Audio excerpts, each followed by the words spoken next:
السلام علیکم ویورز آج ہم بات کرنے والے ہیں ایک ایسے بادشاہ کی جس نے نہ صرف زمینی خطے کو فتح کیا بلکہ لوگوں کے دلوں کو بھی فتح کیا۔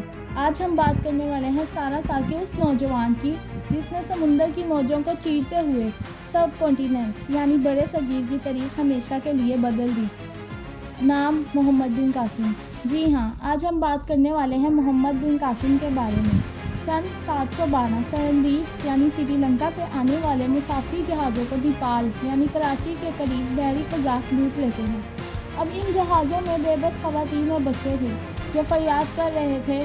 جب یہ خبر عراق کے گورنر حجاب بن یوسف تک پہنچی تو انہوں نے سندھ کے راجہ داہر کو خط لکھا کہ ان بے گناہ بچے اور عورتوں کو رہا کر دیا جائے اور قزاقوں کو سزا دی جائے، مگر راجہ داہر نے انکار کر دیا۔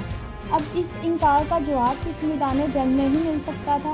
حجاب بن یوسف نے اس عظیم مہم کے لیے چنا اپنے بھتیجے اور دماد محمد بن قاسم کو۔ محمد بن قاسم حجاب بن یوسف کے دماد اور بھتیجے بھی لگتے تھے۔ اس 17 سال کے نوجوان نے ہزاروں کے لشکر کی قیادت کی، دیپال کی دیواروں کو گرا کر دشمن کے غرور کو مٹی میں ملا دیا۔ راجہ داہر کی صدیوں پرانی حکومت اس نوجوان کے سامنے ڈھیر ہو گئی۔ محمد بن قاسم کا لشکر صرف ایک جگہ نہیں رکا۔ دیپال کراچی کے فتح کے بعد نیرون حیدرآباد کو فتح کیا، نیرون کے بعد شیوان اور الور یعنی سکھر پر پرچم لہرائے۔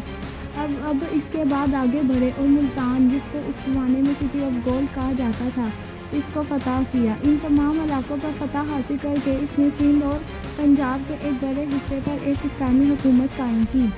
محمد بن قاسم کے آنے سے پہلے ہندوستان میں اسلام صرف بڑے بڑے تاجروں تک محدود تھا۔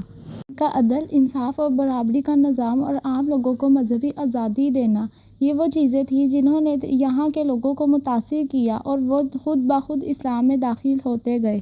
مگر افسوس، تاریخ کے اس عظیم فاتح کو کسی دشمن نے میدان جنگ میں نہیں شکست دی، بلکہ وہ اپنوں کی ہی سیاست اور نفرت کا شکار ہو گیا۔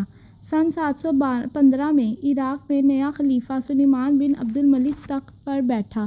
وہ حجاب بن یوسف سے سخت نفرت کرتا تھا اور اسی نفرت کا بدلہ اس نے حجاز بن یوسف کے خاندان کو ختم کر لیا۔ محمد بن قاسم کو سندھ سے اچانک گرفتار کرکے عراق کی خوفناک جیل میں بھیج دیا گیا۔ وہاں ان پر دن رات تشدد کیا گیا۔ کچھ کہانیاں یہ کہتی ہیں کہ انہیں ہاتھی کے پاؤں تلے کچلا گیا، مگر سچی تاریخ یہ بتاتی ہے کہ اسی جیل میں ان پر شدید تشدد کی وجہ سے وہ صرف 20 سال کی عمر میں یہ عظیم جوان ہمیشہ کے لیے شہید ہو گیا، مگر ان کا نام تاریخ میں ہمیشہ کے لیے امر ہو گیا۔